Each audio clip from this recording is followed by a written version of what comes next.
Welcome, everyone, to the Breaking Bias podcast. My name is Dr. Obbs, and I am joined today by my incredible co-host, Molly. How you doing, Molly? I'm doing fantastic, Obbs. How are you?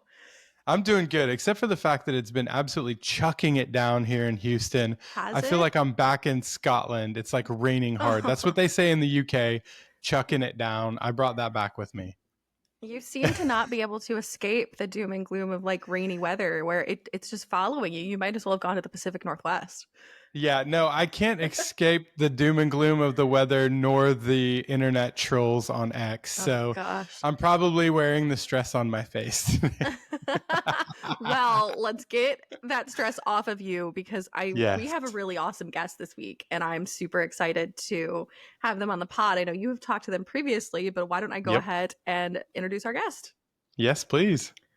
All right, so on Breaking Bias, we are super honored to have a absolute titan in the motorsports world joining us with a career that spans over 4 decades, who has left an eligible mark in every corner of the racing world. So our guest began their career at BMW Motorsport before working at Porsche and Sauber, shaping essentially the future of performance engineering, in my opinion, and then helped lead Ford to back-to-back WRC titles, as well as playing development roles pivotally in the ST and RS performance platforms that a lot of us on the road know and love. He then took the helm at Volkswagen Motorsport, and where under his direction, the team secured an unprecedented 4 consecutive World Rally Championships. And then, where most of us may know and love him from, in Formula One, our guest held the key role of CEO at McLaren before later taking over at Williams Racing, where he served as CEO and team principal during the pivotal rebuilding years, also securing the team's first podium in 4 years. Beyond the boardroom and leadership, our guest is a racer. He has competed in many endurance events, including the Paris-Dakar Rally, and brings a unique hands-on, driver-informed perspective to every engineering decision. We couldn't be more excited to have him here with us to chat about his career, performance, innovation, Formula One, what's next for motorsport. Please welcome to Breaking Bias, Jost Capito. Yay! Yay! Thank you very much. Thank you very much for the history. And Yes. I'm really happy and honored to be on your podcast tonight. Does it feel like Yes. it's been that long, Jost? That is a lot of accolades there. Yeah, it feels that long, yes. Okay.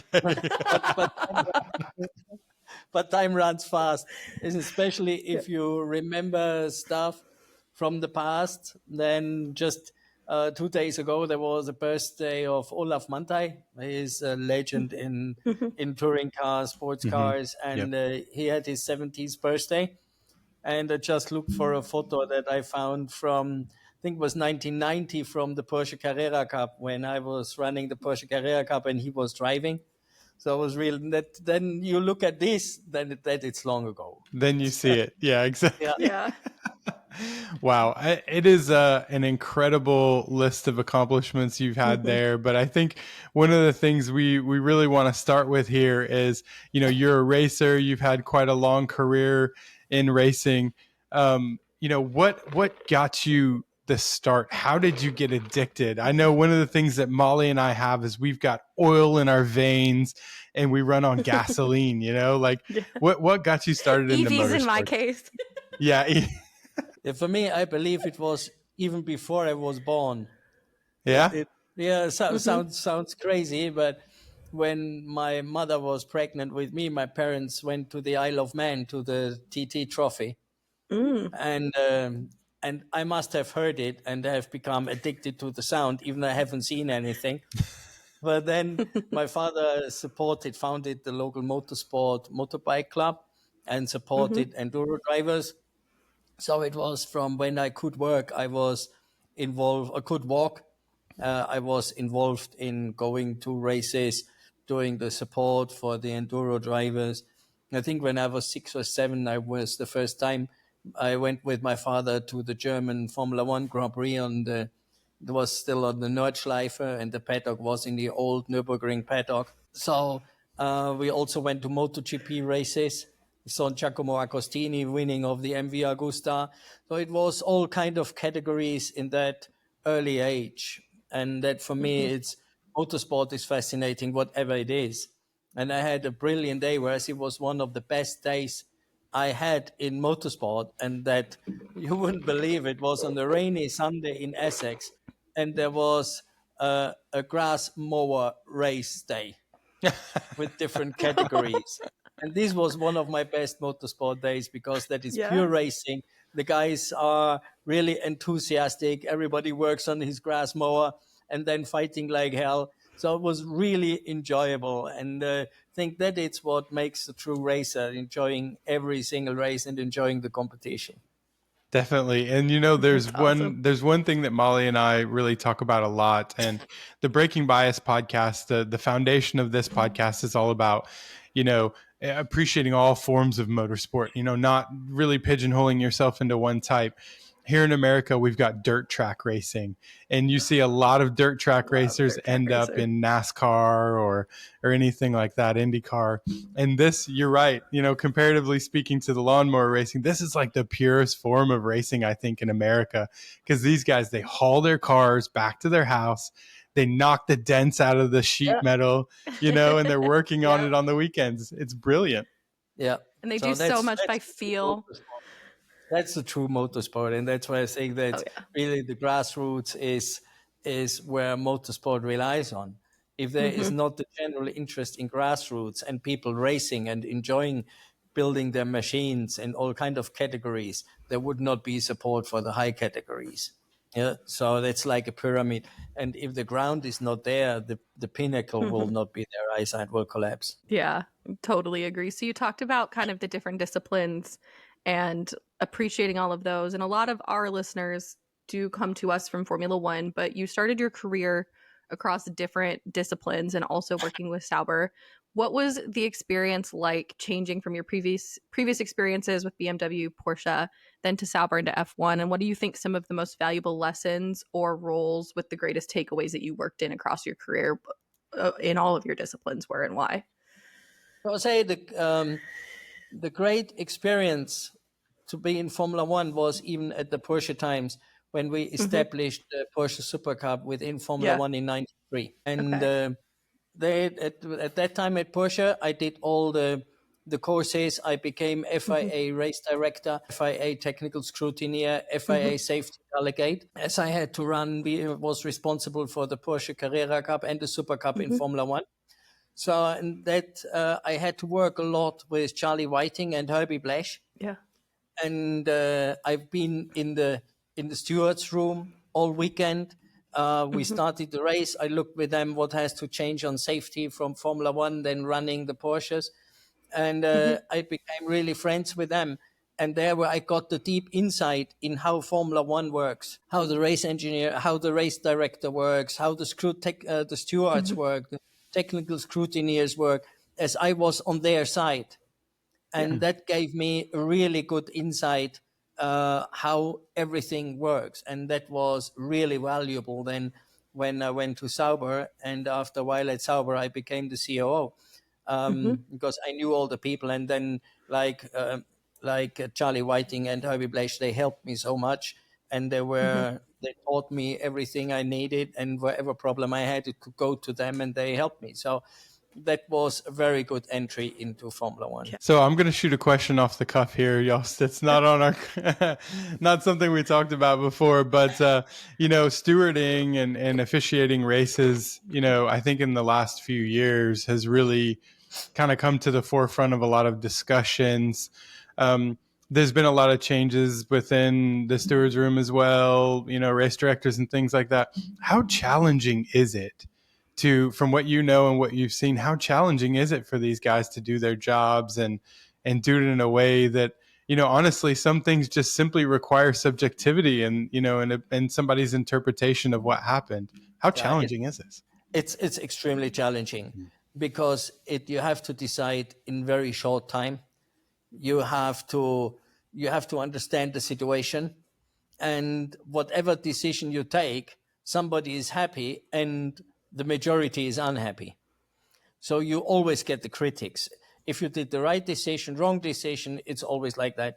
And you have to be very firm in your decision. And that's where I think the stewarding in Formula One is really good if they have people who have been in motorsport on the organizational business side for a long time, but they also always have a former racer and who can decide and can see how the situation really.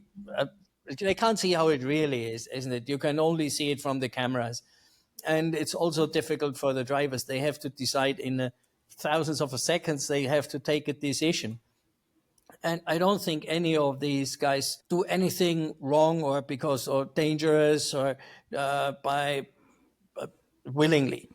Yeah, they have to take a decision. They are competitive. They want to win, and then their mistakes happen. And I think it's, from my view, they should be let more racing. Yeah. And more race incidents. If you're scared as a driver to overtake because you think if it doesn't work out, you get even penalized, then you don't try to overtake. And then when you just wait for overtaking in the pits, or then the main thing on racing is gone. Yes. Because racing means to fight on the track. If you have track racing, it's not the same as rallying, but there, if you fight on the track, you want also see overtakings not to work. Yeah, and then they should just let them race a bit more than they do now, and not have a like this a catalog that it's really the drivers get scared to overtake. Yeah, that is so so relevant nowadays. And I would say if somebody wants to see when. I think it was the last Carrera Cup race in '94 in Hockenheim.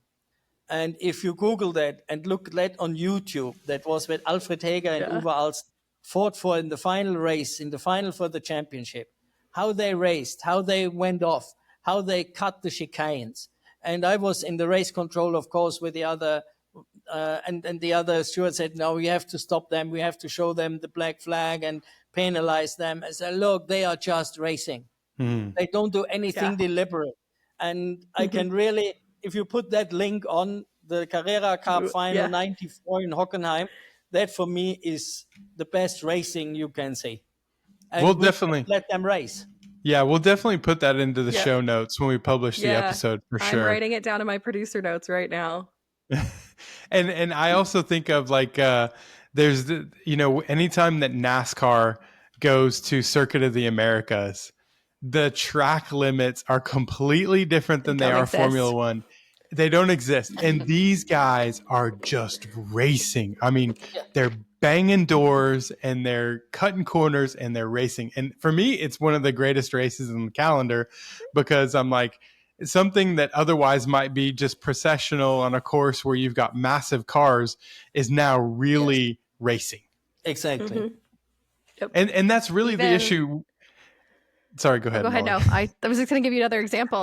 That I believe it was the two Porsches fighting for GTD class win at Rolex 24 a couple years ago. They were door to door for 2 laps on each other, and I remember sitting there in the stands. I'm like, I really hope that race control sees and understands that they are racing for a win with less than an hour left, and they didn't penalize them, luckily. But it was same type of thing. That's great. Yeah, that's what the drivers enjoy, that kind of racing too. Yeah. They can take a risk, and if it goes wrong, then it goes wrong. They go through the gravel, they have 30 tires, they get a disadvantage, and there's let them fight. That's your penalty right there, right?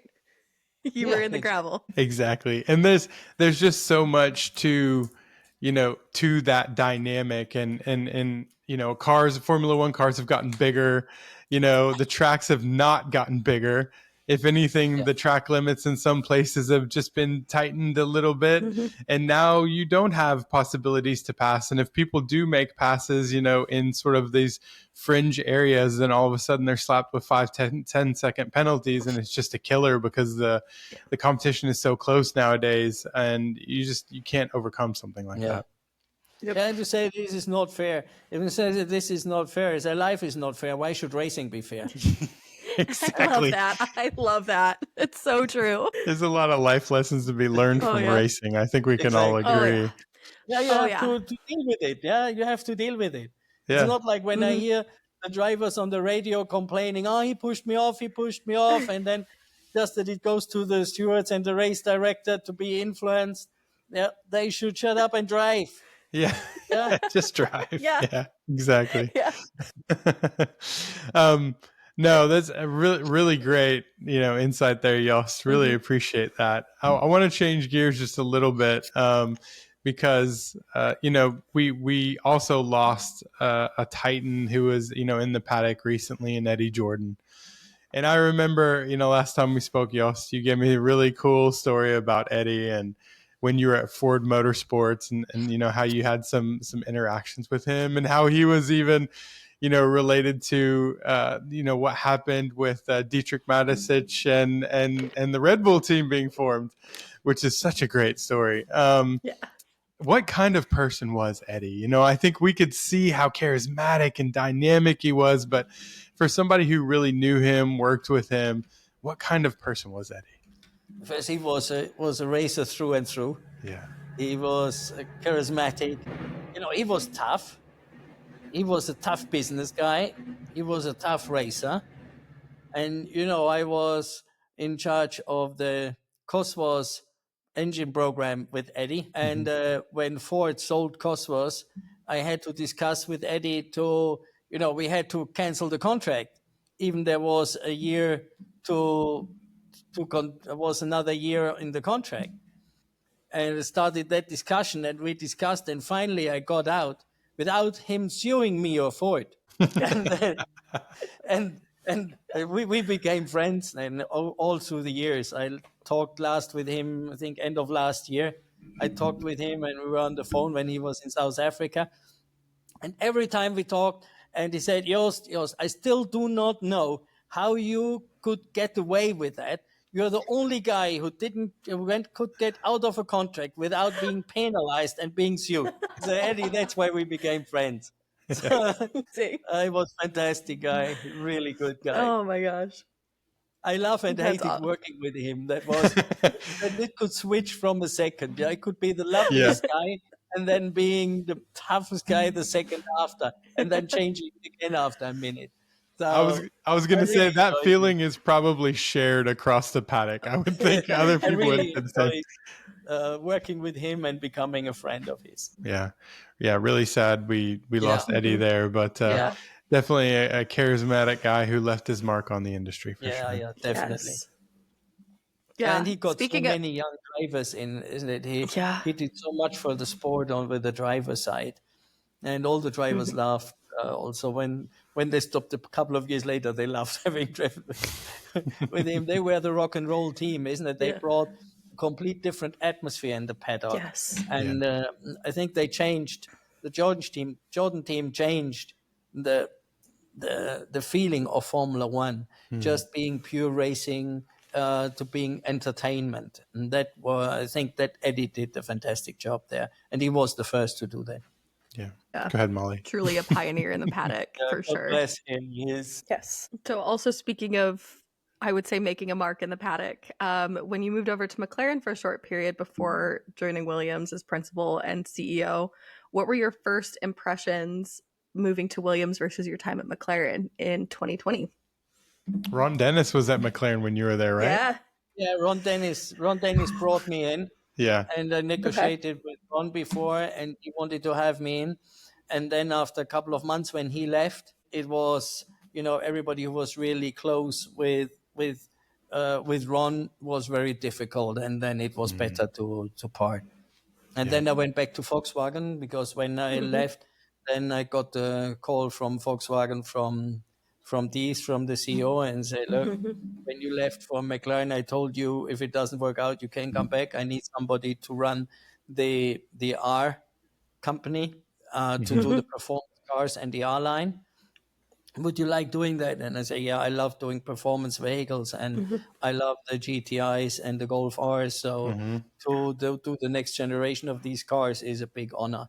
So I went back and then I decided to retire, and then I got the call from the new owners, from Williams, from Dorrit, and we had the discussion, but it was quite a short discussion. We found out, okay, that's something I really like to do for 2 years, and to look at the team, to maybe sort some stuff out, some basic stuff out, and then get younger people in to do the job and run it. But Formula One is getting too old. Yeah. Yeah. Yeah. And, you know, speaking of your time at Williams, I think we've seen teams, you know, like Williams or other teams struggle with the cost cap, and not necessarily like struggle with spending too much money, but not being able sometimes to spend, some of the smaller teams being able to spend to the cost cap. Yeah. But then the flip side of that is like looking at teams like Mercedes or Red Bull, who have just this massive influx of sponsorship and money. And it's, you know, they're being then held to the cost cap limits, which sort of has these knock-on effects. So it's meant to balance operational costs. It's meant to level the playing field, but it also has knock-on effects to salaries, for instance, and things like that. And what are your thoughts on the cost cap? We've had it now for a few years. There's been a lot of discussions about the cost cap. You lived it. You felt it. What are your feelings on the cost cap? I think without the cost cap, Formula One wouldn't have been as successful as it became the last years. Yeah, when it is to balance the teams. It's not that you establish the cost cap and then the next year the teams are balanced. There is a huge difference in infrastructure and in people, and especially in infrastructure. And then if you have the same cost cap and the same cost, you can't catch up because you have to establish what the others already have and the others move on. But instead of them, they can't outspend you by 5, 8, or 10 times anymore. So over time, I think is right. And what they recently decided that the teams, the smaller teams or the teams in the back can spend a bit more on infrastructure than the big teams. That allows them over the years to catch up. Yeah. Yeah. And it's also, you know, the engineers, and they like to spend all kind of money, everything. There's never enough. They always do more and more and more. So to have a cost cap, I think is the right thing. And you have to it has an influence on salary, but everybody has the same. And everybody can choose where to work. Yeah. I think Formula One is still very attractive. And if you want the best people, you have to pay proper salaries. But that means you have to be very efficient. Yeah. And this is it's really an efficiency race. So you have to see what kind on logistics cost you can save to pay the salary for the people you want. Yeah. And there is a lot of where you can save money. There's a lot what you put on air freight, what you put on sea freight. Is it how many people go to the races? Can you work with more? Can you get less people to the races?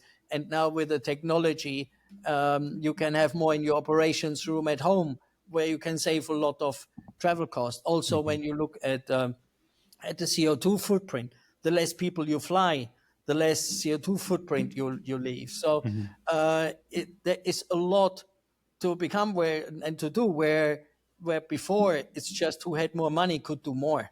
Yeah. And now you have to be efficient. And I personally believe the drivers should be in the cost cap as well.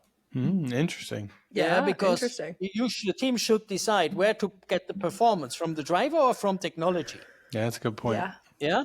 So if this is not in, then the big teams, they can pay 50 million for a top driver who is maybe 2-3 tenths faster than the driver that the smaller teams can afford. And then they have even the advantage in the bigger infrastructure, and they have the advantage that they can pay the big bucks for the driver. And I think for the teams would be really good. Do I put the money in the driver, or do I put the money in engineering? Yeah, the cost cap could then be increased, but I think that should be part of it. And even the top personnel on each one of the teams, we saw Adrian Newey get pulled over to Aston Martin and offered an amazing amount of money to do it. Everybody should be included. Yeah. That's a good point. Wow. I hadn't really thought about that before, but that's a very solid point. That is actually a really good point. A little bit more fair. Huh? Yeah. Everyone is going to love Jost after this episode drops. The drivers do, Yeah. A little bit of a side question. When you're trying to balance and find all those trade-offs for engineering investment, infrastructure investment, who you're flying where and balancing that, do you was there ever with cost cap, like you're incurring higher expenses than you'd planned on and had to pivot? Did you find that something you had to deal with, or high crash damage bill or something? It was higher cost than expected and had to kind of adjust accordingly. Yeah, especially when you look at the COVID times, Right. how the transportation went up. Yeah. Yeah. So the transportation, the air freight went up more than doubled. Yeah. And the whole inflation that came, that had a big impact. So you had to adjust during the year. You had to adjust because costs were completely different than you thought they were, or have been the year before. And that's where also there was then a discussion, the inflation impacts the cost cap. So that can get a bit more, but it's always then the year after, in the time the cost rise, then you know where you are with the cost cap, and then you have to find savings. Yeah. I think that So was it's one really of challenging on the Yeah. logistics side, on the organizational side, freight side, travel side. It's really challenging. Yeah, I think that was one of the things that was in the news. That I can't remember if it was the same year that Red Bull ended up exceeding the cost cap and having then the penalty that was imposed upon them. But a lot of discussion and questions around inflation and inflationary Yeah. spend and things like that. Yeah, for sure. There are valid discussions, isn't it? Because if you have the money, the budget that you can spend to the cost cap, you have to spend it wisely, and you have to have a forecast, and you have to plan your budget. And then these kind of unexpected rises that are 50, 60, 100% more than they've been before, then they have a huge impact on your planning. Yeah. Or even if you plan to have a whole set of technical updates and then now all of a sudden your drivers have crashed the cars 6 races in a row, now you just can't do it. Yeah. Speaking of technical updates, so something that Molly and I find quite spicy, and I'm sure you've lived it yourself, is that there's always this battle between teams when it's relating to accusations of violating technical regulations. This goes back as long as the sport does, right? As long as you've Not been racing regulating. if you're not cheating. Yeah, that's what we say in America. No. I don't think this, man. It's not racing if you go to the edge. Yeah, There you go. Jost, this is an Americanism from like a NASCAR racing and some of these other highly regulated sports where like everything is all what do we want to say, Molly? It's prescribed. Very prescribed. But the technical regulations are all very prescribed. Everybody has the same technical platform. So they look for these little areas where they can push it. So, but there's always these accusations. There's always these discussions. I think this year, flexible aero, honestly, in this whole regulation set, flexible aero has been a discussion. Can you give us some insight into how decisions are made around chasing performance development that may be in those regulatory gray areas? Like if an engineer comes or a technical guy comes and says, hey, we got this great idea. We're not 100% convinced that it's legal, but we think that it's in that gray space and we think we're okay. How does that happen behind the scenes? You have to find the gray areas, isn't it? Yeah. That it's part of the technical team to find opportunities where the regulations are not that defined, or to look what is the wording of the regulations, what do they want to achieve, and how what they want us not to achieve with the regulation, then find how can we achieve it still being in the regulation. And find this gap. And they said the flexible aero is very important, and it is if you have tests and you pass these tests, then you pass the tests. And then if your flexible aero works, but you pass your static tests, then you pass the tests.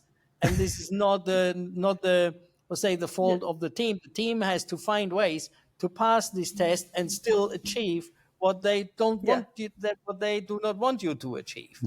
And then I think that's where you in the edge. And when you see with the new regulations, coming in, was it 2026. 2023, Yeah.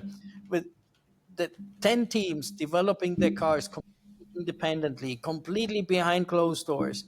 And then they get out on the track for the first time, and they are within 2-3% of lap time. Yeah. Then you can see how good each and every of the teams is on the technical side. There's no team that falls then 3-4 seconds behind with a 1.5 minute lap time.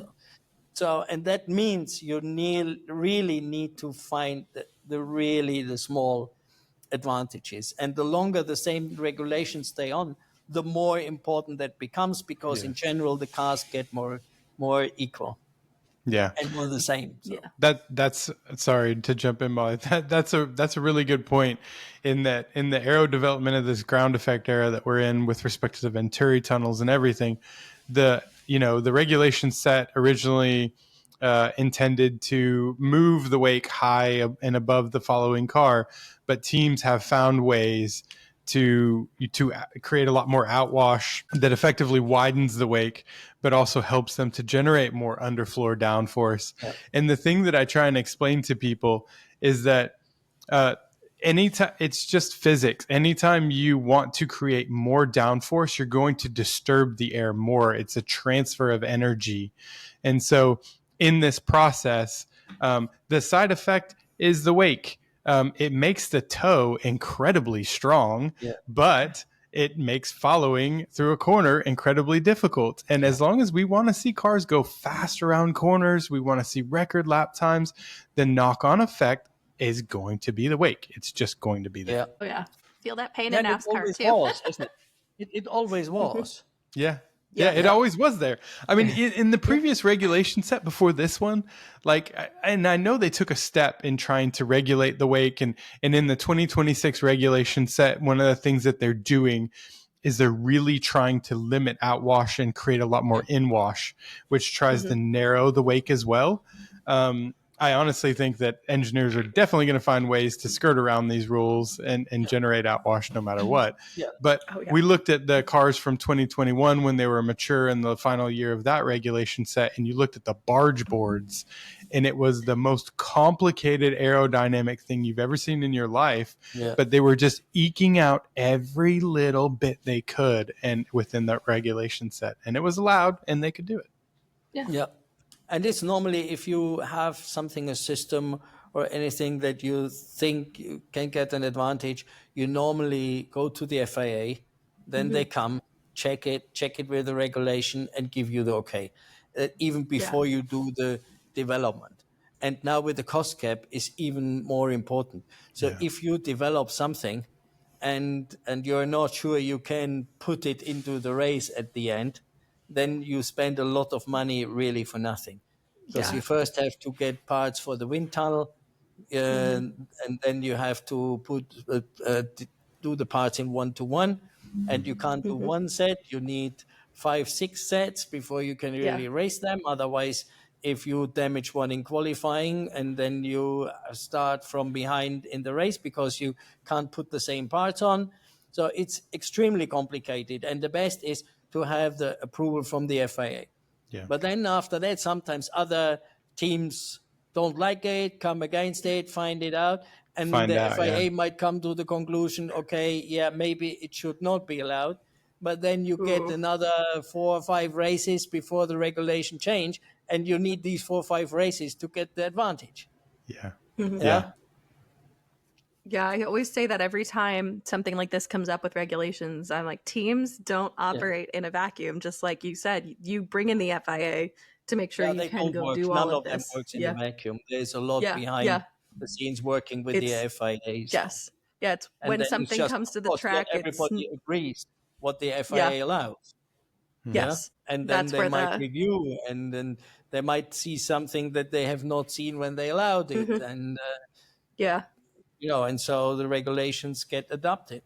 Yeah. That makes sense. But if you had a couple of races to your advantage, it's all you need. Yeah, exactly. That's all it takes is one race, like Alpine last year with double points and jumping Haas, right? All it takes is one. Yeah, because otherwise everybody will do it as well, and then you lost your advantage anyhow. Exactly. Yeah. Exactly. So, talking about car design, there's a lot of chatter. I hate using this example, but we're going to use it anyway. That the Red Bull gets designed around Max Verstappen, and why the second seat is such a problem, and that's why. But from your experience, can you enlighten us on how a car winds up getting developed when you have two drivers? Is it designed to fit a number one driver, or are you doing just outright the fastest car is your goal, and the drivers have to adapt to it? I think it's a mixture of this. Yeah, if you have a driver, you work through the year with a driver. Yep. So the driver has a certain feeling for the car, the certain driving style, and wants to be. If you have Max in the team and he loves a loose rear, and it Yeah. gets faster when you develop the car and set up the car in that direction, you set the car up in that direction. Yeah, you don't do it for the other driver who wants to come close to the number one driver, but you slow down your number one driver. That you definitely don't do.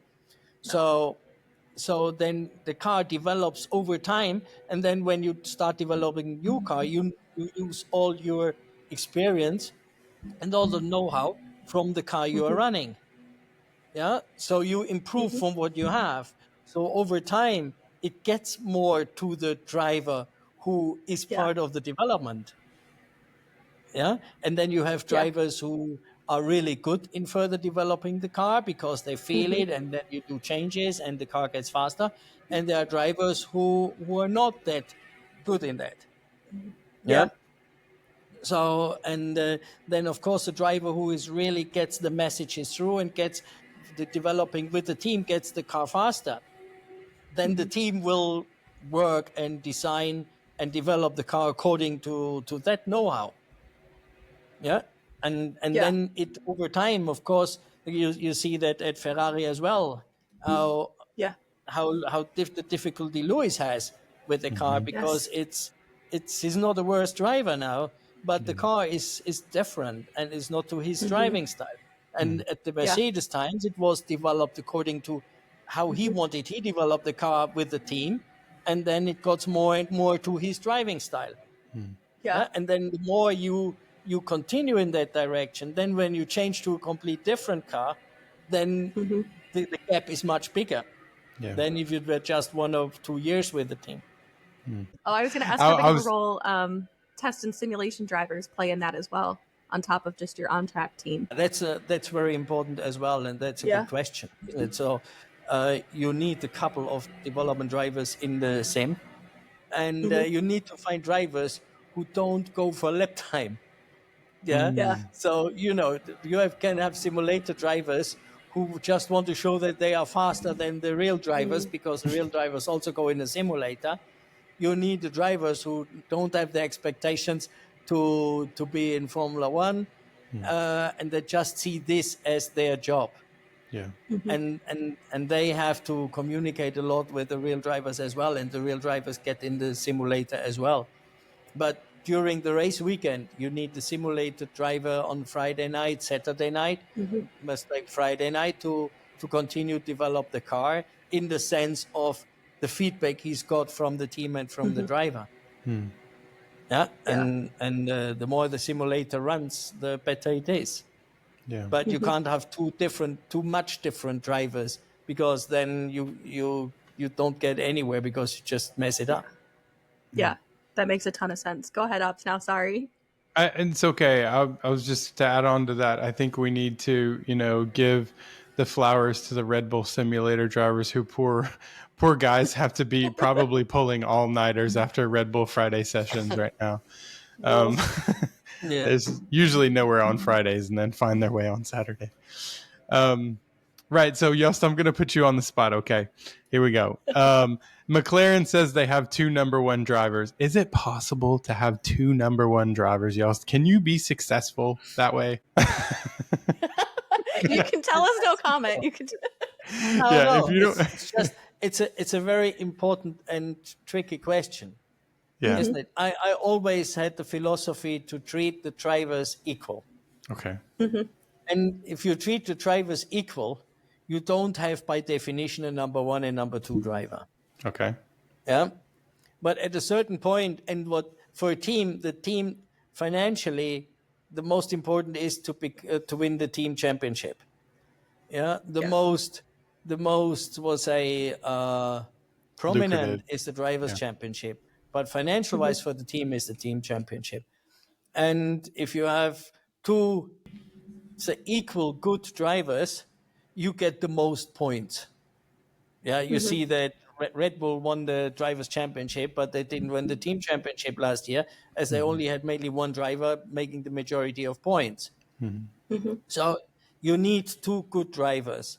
But I also think at a certain point of the season, you have to decide where to put the eggs on. Yeah. Yeah. Yeah. And then it is, if you want to, and it doesn't mean one is a bad driver. It's just if you have the opportunity to maximize the points of a driver that can win the championship, the team should do it. Yes. Yeah, and when I say this is not fair, it's not sports, they just look at the Tour de France, where you have Yeah. the cycle teams.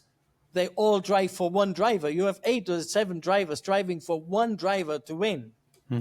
Yeah, and this is seen as, oh, it's fantastic team sport. And when you do that in Formula One with 2 drivers, you say you are destroying the sport. And I don't think this is right. Yes. I agree. I fully agree. I think I've said something similar where it's going to come a time where you have to prioritize your best chance at maximizing points. And that's And it's it is, not, it's it's nice not a when you crime. look at, and when you look at McLaren, they fight for becoming the number 1 driver for that season. And this is extremely exciting for spectators, for everybody. They risk a lot, and they want to be the guy who is in the middle of the season becoming the number 1 driver and being the position to win the championship. Yeah. That's a good And point. that's extremely difficult than for the other driver. Yeah. Yeah, but he expects the same when he would be in that position. So, and that needs a strong team leadership then to to make both drivers still happy with that position and be very clear right from the beginning. This is the situation. If that develops through this, at that point, we take the decision and they know it up front. Yeah, and not surprise them. Exactly. So you talk a little bit about how strong leadership's really important. How do you think your leadership styles evolved over the years from factory to F1 to rally? What would you say has been how that's changed? I think it didn't change. I think when you get the first that it's a team sport and you have the whole team, and and it's like a chain. The weakest part of the chain is the strength of the chain. Yeah, and I always say you need a good overall team that works well together. This is much more important than having a genius who can't work as a team player. Yeah, and everybody have to be strong in all positions, and you have to motivate that everybody wants to do the very best. And that's where I find out that everybody, that they're the racers come in. It's the racers who define the motivation and how the team works. Because if everybody in the team loves the driver and wants to make their driver win, then they do the extra mile. They never do the extra mile for a CEO or a team principal.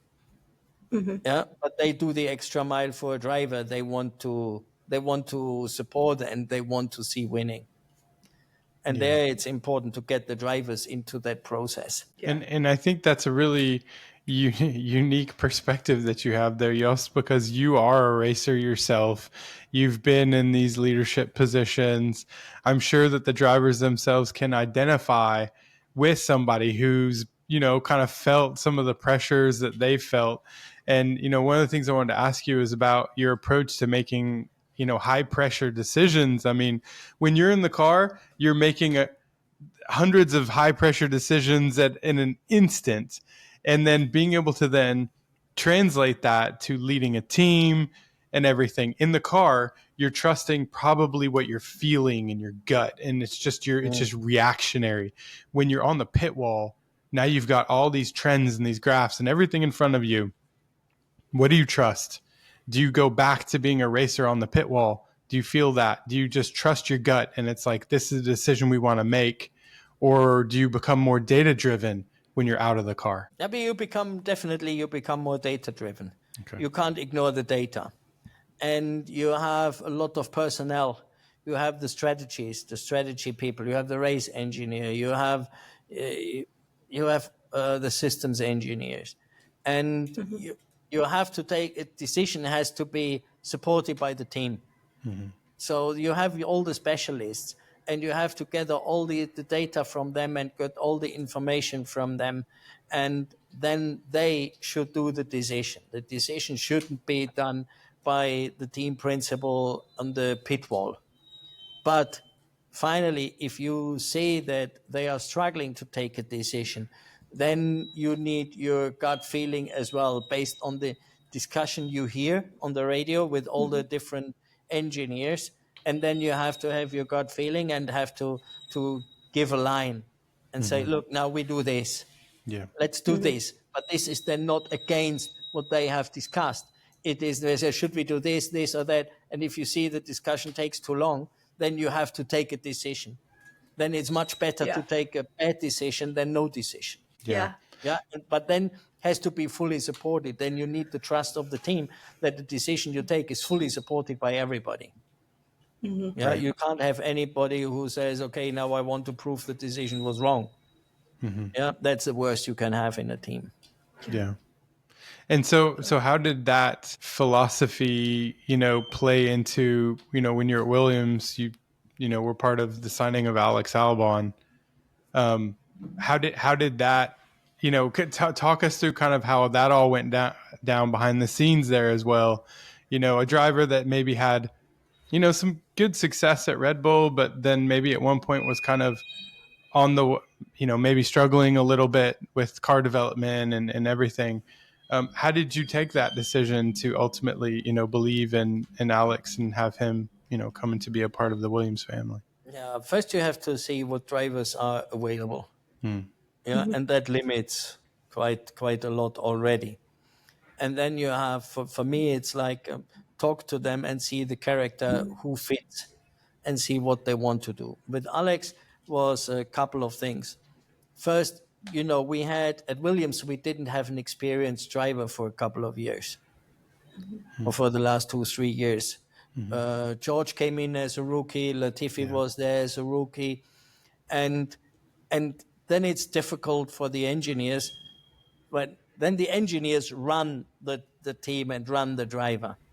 Because they're all new, they don't know the systems, they have never been in a Formula One team, in a Formula One race, coming to the team. So they listen to the engineers a lot. And when you get an experienced driver in, he's got the respect that the engineers listen to him. So you turn that a bit around. Yeah? And that's why it's good to have an experienced engineer.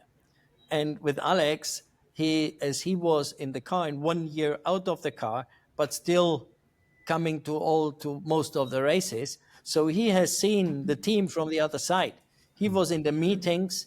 He could see how the team reacts to what the drivers say, because then he didn't have to go back in the car. He could see what kind of decisions were taken when the drivers were out of the meeting, how that all related, the driver's input related to what was done to the car and how the team was run.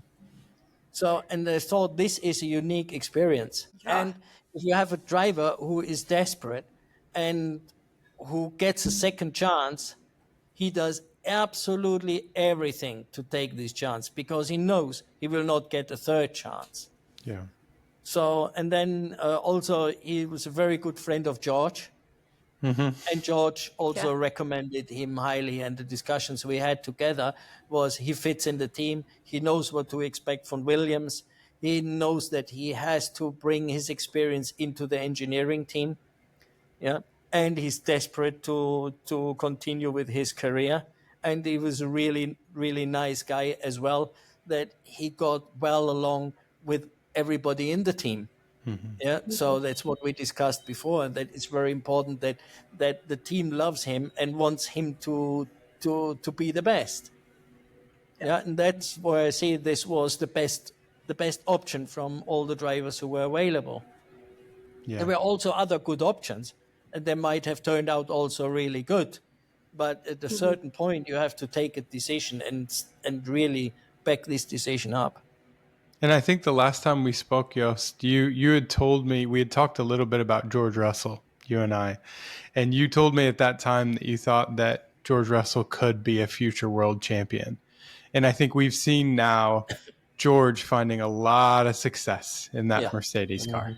And, if the rumors are to be believed about the strength of the powertrain for 2026 for Mercedes, he could be very well positioned to be a future world champion. What makes George Russell so special? First, he has a huge talent. He works hard. Yeah. And he's desperate. Yeah. He really wants to win. His will to win, and he doesn't make mistakes. Yeah. He gets stronger under pressure.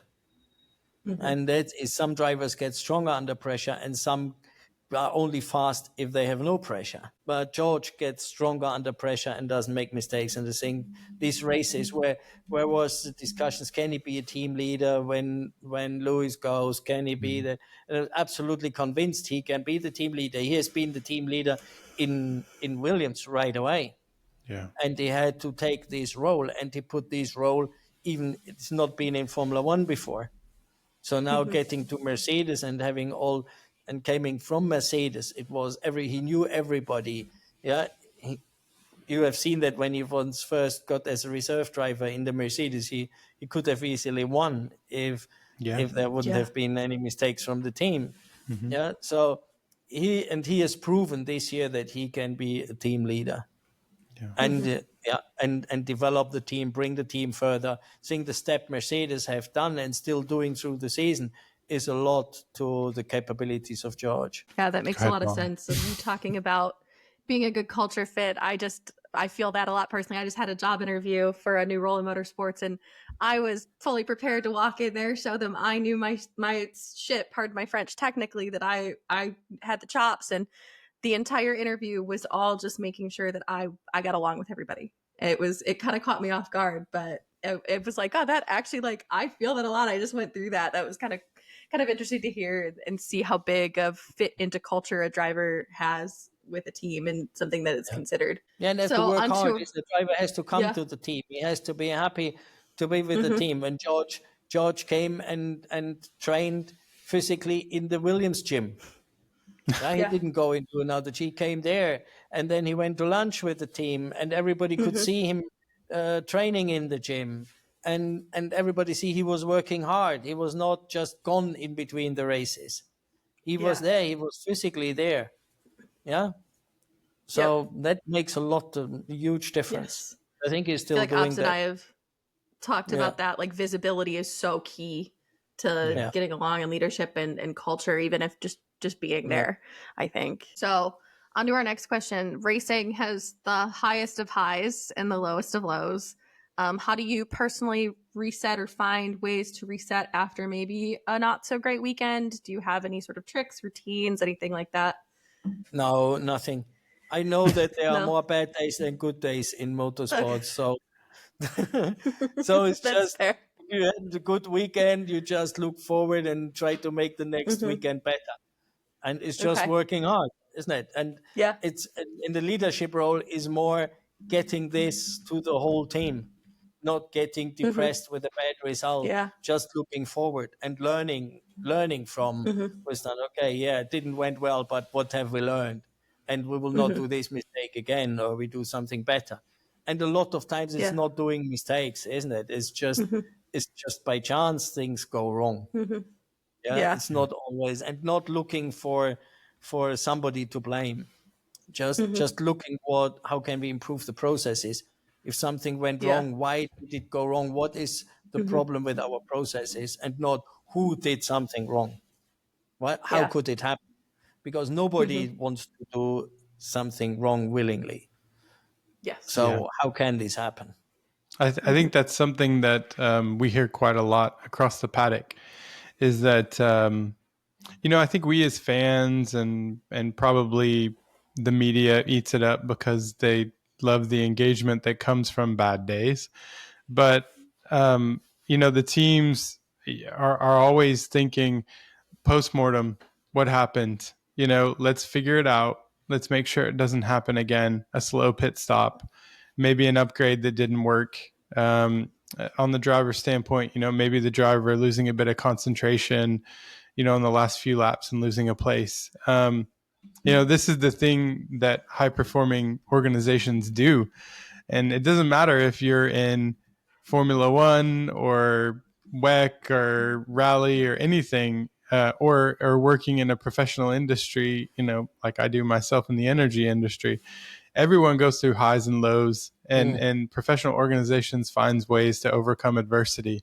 And Red Bull is, and my question to you, I guess, Jost, I'm gonna throw this one out there. Red Bull went from being one of the most dominant teams in 2023 and winning races by 20, 30 seconds to now a battle in 2024, and in 2025 now struggling. What's obviously Red Bull has shown that they have championship pedigree. What if you are in Christian Horner's shoes? Put yourself in his shoes in a minute. How do you lead a team like Red Bull through this to find their true form again? Yeah, I just want to make a point to the discussion we had before, and maybe that's also part of the answer to this question, is you need everybody caring if you had a bad day or bad weekend. It's not somebody says, okay, I don't care if the weekend is good or bad, the next will come. You need, when something went really bad, I feel physically bad. Yeah. And I think everybody should feel physically bad. And from this bad feeling, get the power and the motivation to get better. Yeah. If you have people in the team who don't care, then you can't improve. Yeah. And this is bad. You have to see that they really feel bad. But then after a certain while, they say, yeah, but we go on now. Now we do better. We improve. But in the moment this happens and the bad things happen, you have to see in everybody's face that they are feeling bad. Otherwise, those are the wrong people. Yeah. Yeah. And it's more difficult to motivate years over year a winning team than a team that comes up. Yeah. Because it's like everybody, they get, we are winning, we're winning anyhow. And if winning gets the standard then and gets expected, then sooner or later you will not win anymore. That's when I had a Volkswagen, when we had the chance, we won a lot of rallies. But we did, after every rally we won, we did something very special for the entire team. Not for the team at the rally, but then when everybody was back home. Did something very special. If it got a model car for everybody, or we went together in a restaurant when we won in Mexico, we rented exclusively a Mexican restaurant in Hanover with music and drinks and everything. When we won Monte Carlo, we went in the casino in Hanover and gambled together as a team. And of course, the finance guys say, we're winning nearly every rally. We can't do that anymore. I say, if winning becomes normal, we will not win anymore. Yeah. Winning has to be a special feeling every single time. And if you win every race in the year, it has to be a very special feeling for not just the guys at the racetrack, also the guys at home, for every single race. Otherwise, if it gets normal, then you say, why should I do the extra mile? We are winning. It's normal. And you should remember every single win with something special. Oh, there we went in this restaurant. Oh, and there we got a model car. And there we just did another party or did something, so that every win becomes special. And if we are winning again, there will be something special for that win. And this is, if you're winning, then it's easy to forget and say, yeah, we're winning anyhow, so why should we invest in any activities for the entire team? And I don't know how it is at Red Bull. Yeah, they had a lot of personal changes as well. And of course, the industry and the other teams know who are the lead engineers, who are the people who make the difference. And of course, they are after them. Yeah, and when you look especially in the UK, where you can move with 7 teams within an hour, 1.5 hour drive, Yeah. where you don't have to move the family, you don't have to move house, the kids can stay in the same school.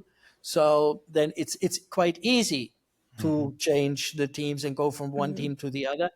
And also, after a certain while, you need a different challenge as well. Yeah, if you get an offer from a team to step up in a position that you can't do in Mhm. the team where you are working because these positions are all filled and are successful, then you have to get a new challenge outside. Mhm. Mhm. And that's where that has an impact, definitely. Yeah. So it's I very think important to keep the key people and to keep them Mhm. happy, but you Yeah. can't always. So you have, Mhm. all of what I have seen and found, that you need the succession strategy, Mhm. Mhm. monthly looking at the succession strategy Yeah. with your management team, who could do which job, and you need a plan, Mhm. right? Mhm. Always, who can do the job immediately, who is it, internally or externally, who Mhm. can do it within 6 months. So if you get a notice, who can be in Yeah. that position in 6 months, and who could be in this position in 3 years. And if you see the Mhm. potential in somebody who can take this leadership position in 3 years, you have to have a development plan for that person to develop over these 3 years to then Mhm. really be in that position. It's only that it's how you can continue to be successful, even if key people leave the team. Yeah. But it's a Yeah. lot of effort to do that. And Yeah, I think you touched on such an important culture piece of I saw it. I was in conventional automotive for about 7 years before jumping to motorsport. Of you want to foster an organization in your most high performing best organization where everybody's a stakeholder, they understand they want to be there, and they are a piece of the puzzle in a way that they can see their impact. And hearing that it's similar with your time in motorsports is really cool to be like, that's really what you look for in an organization that's performing at its best, is everybody understands their impact as a stakeholder. Otherwise, those people are just kind of listing along. It doesn't work typically in an organization and towards success. yeah, you need to be prepared for key people Hmm. leaving. Yeah. Yeah. Yeah. And And that that's needs fascinating too. very discipline. That needs a really Yes. disciplined succession plan. Hmm. Yeah. Speaking of plans, Yost, what are you up to nowadays? We're Yeah. rounding third, as we say in the U.S., and we're heading towards home. Um, what are you up to nowadays? What keeps you busy? We mentioned stewards. Will we see you in the stewards room at some point for with the No, FI? No, okay, rule that one out. What are you no, up I to know how nowadays, hard Yost? that Yeah. is. What are you doing nowadays, Yost? Would you ever return back into motorsport? I consult a couple of technical startups. One is in Hmm. motorsport. It's Personnel who have TrackSwift, that is the voice to text Hmm. software, AI software that a couple of Formula One teams use for all the radio communication and Hmm. analyzing it. So this is quite interesting. Um, and yeah, otherwise, of course, I'm in touch with people from racing, and I help here and there. Yeah, But I only do what I can do from traveling. So last sure. year I Hmm. did 25,000 kilometers on the motorbike. I think I Oh, that's did awesome. Wow. 40, 50 days of skiing, Oh, and beautiful. just broke my Love shoulder that. 2 months ago while skiing. So Oh I got a no. bit Oh handicapped the last no. 2 months, but it will be okay. It will be on the motorbike Glad soon again. glad to hear you're on the mend for sure. Yeah, and Yeah, so that keeps me busy doing things and traveling I couldn't do through the motorsport career, because Hmm. this if you are in that involved in motorsport, you don't have any other life. Yeah. yeah, Yep. And yeah. this has to be your life in and out. Mhm. Otherwise you can't do it. And that's where you have to say at a point, now that's enough. And That's now enough. I do what I would have loved also to do the last 40 years. And now I do it. Hmm. Yeah. Yeah. Yeah, I mean, Yep. you're talking about the talk to text technology.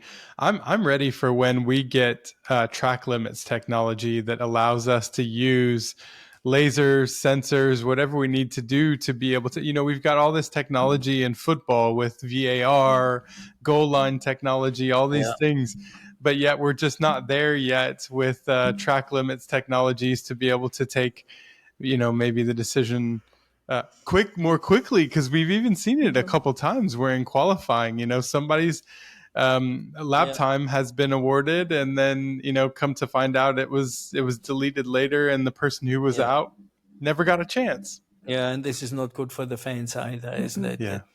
It should be immediately, but it's difficult, isn't it? Without additional technology, it's extremely difficult. Yeah, this is going to be our business model here, Molly. It's like you and I, with Jost advising us, we're going to start a business for for technology for track limits. I was about to tell you I'm aware of a startup that actually has magnetic field technology to detect track limits disturbances. It's actually really cool.